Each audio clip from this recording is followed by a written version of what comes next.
Hello there, welcome to another episode of the Allotment Dram. This is a series of short videos where we sit and talk about different whiskies in the surroundings of our North London allotment.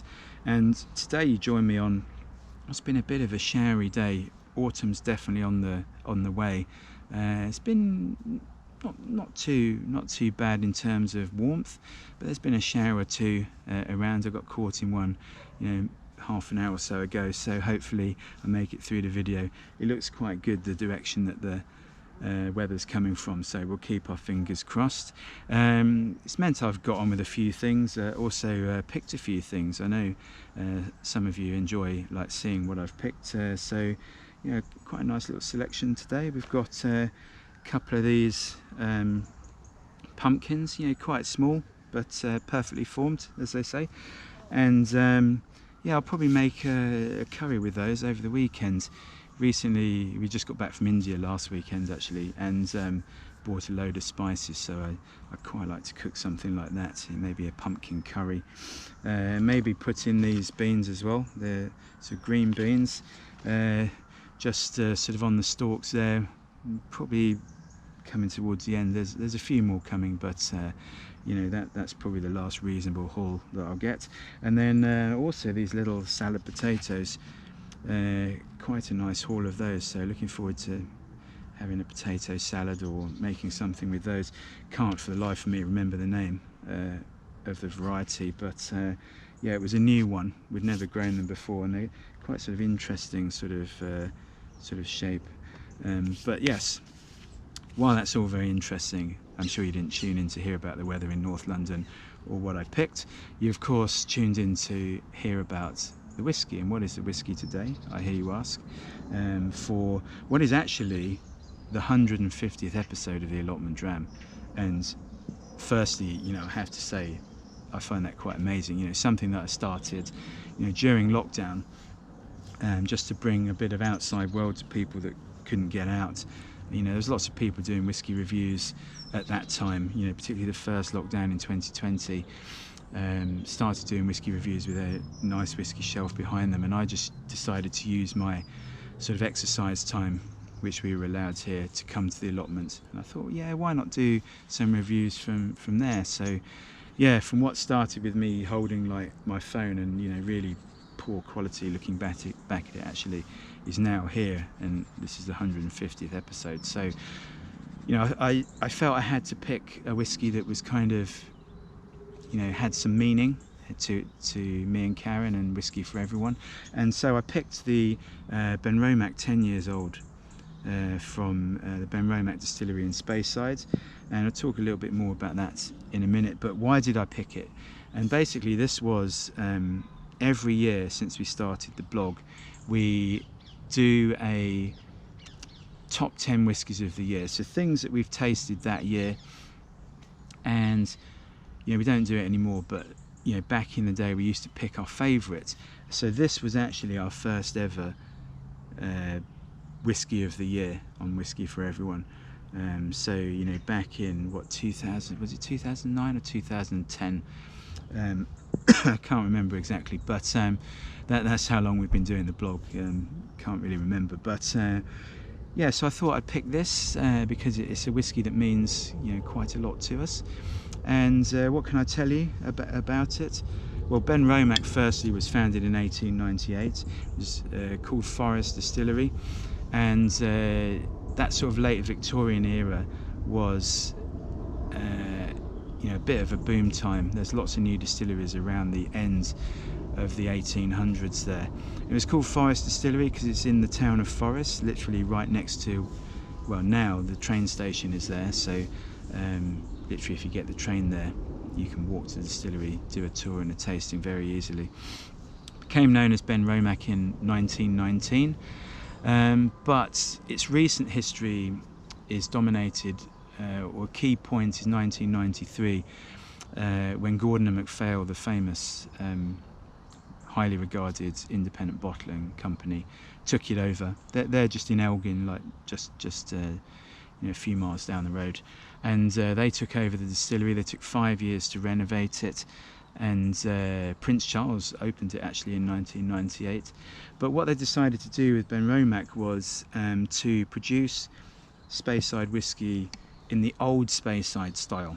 So, and that comes with a little bit of sort of peaty smokiness. So nowadays you don't really associate Speyside with smoky whiskey, although there are one or two examples that you'll see that have come out sort of recently.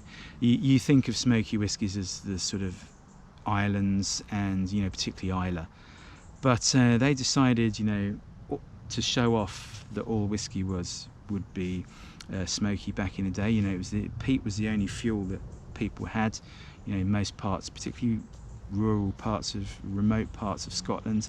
So they decided to do this, you know. So back in 1998 there wasn't really any other smoky Speyside whiskey, bar one or two exceptions. So they've gone from strength to strength. Now the brand's doing, you know, very, very well. But also the key thing is it's small. It's what, 450,000 litres a year. So compared to the average across Scotland, you know, about 3 or 4 million litres. So you can see that it's pretty small compared to that. But the key thing is that it's actually all hand operated. So there's no computers. The people actually working in the distillery are using the traditional skills, which is, you know, a bit of a dying art. You know, nowadays there's lots of distilleries, and there's nothing wrong with it. There's lots of distilleries where one guy can sit, look at a computer screen, you know, push a button and it sorts itself out and makes the whiskey. But, you know, there's something nice about being hands-on and you know, still seeing that. And I'm lucky I've been there a couple of times, and you actually see it in action. You know, it's a really great place to visit. So I think that's sort of 7 minutes of me talking about the weather, the vegetables, Benromach, and, you know, the 150th episode. So I think we should probably taste some whiskey now. Well done if you've stuck it out this far. So let's have a smell and a taste.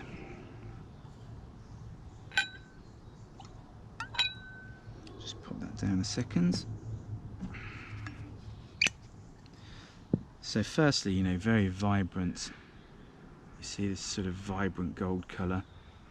So it's actually 80% bourbon cask, 20% sherry cask. So quite a nice mix, all first fill exclusively actually. So it's 43%.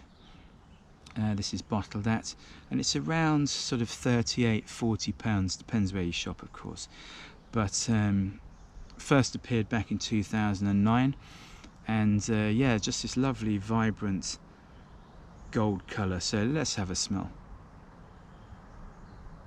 So yeah, there's lovely, immediately there's like a mix of toffee, like honeycomb, and then this soft sweet smoke. So it's definitely not like an Islay whiskey smoke. So it doesn't have this medicinal, slightly acrid quality that people use to describe Islay whiskies. It's much softer, sweeter sort of smoke. And this comes actually from, without getting too geeky on you, it comes from the fact they use peat that's taken from Aberdeenshire. And the peat there has a different construction. The vegetation that's compacted to form the peat is different. So there's lots of heather, there's fern, bracken, moss, things like this. Whereas compared to Islay, Islay used to be, and the Hebrides used to be below sea level at one point. So you've got all of those things that you've got in Aberdeenshire, but you've also got seaweed and kelp and things like this. So that's what tends to give it the slightly more acrid medicinal smoke, whereas this doesn't have that seaweed and kelp. So yeah, it's much more soft, gentle and sweet. So let's have a taste.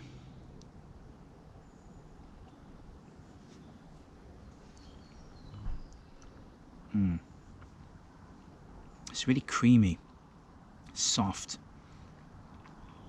but fruity actually. There's like a green apple just sitting there, right in the middle, and all these other notes sort of sitting around it, mingling the toffee, the honeycomb, this soft sweet smoke.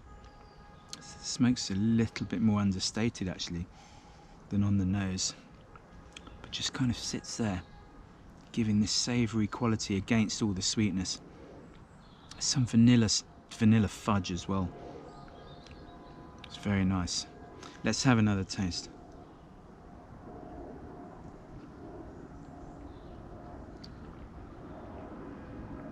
Gosh, it's really delicious. Yeah, the smoke gives it this sort of earthy quality. There's earthy, creamy, like I said before. There's distinct like maltiness underneath as well, like malted biscuits. Very, very nice. And then all the sweetness is kind of built on top, the toffee, the honeycomb, the vanilla fudge. There's also now some big, plump, juicy sultana coming through, which again has a slightly sugary edge. And then the savoury smoke just wraps around everything. It's also in the background, there's a little like dried grassy sort of note, like hay. Really very nice. Such a good whiskey, and you know, for what, £40? You know, it depends where you shop. I looked earlier and I found it, you know, as low as sort of 35 and as high as, you know, just over 40. So, you know, look around, you know, but a great whiskey. I mean, you get a lot of whiskey for your money for that price. So yeah, I think that's probably about it from this, the 150th episode of the Allotment Dram. I'd like to thank you for watching, and from myself and the Benromach 10, really hope you give this a try, by the way. So delicious. But from myself and the Benromach 10, we will bid you farewell. So thanks for watching, and we hope to see you for episode 151 very soon. Cheers.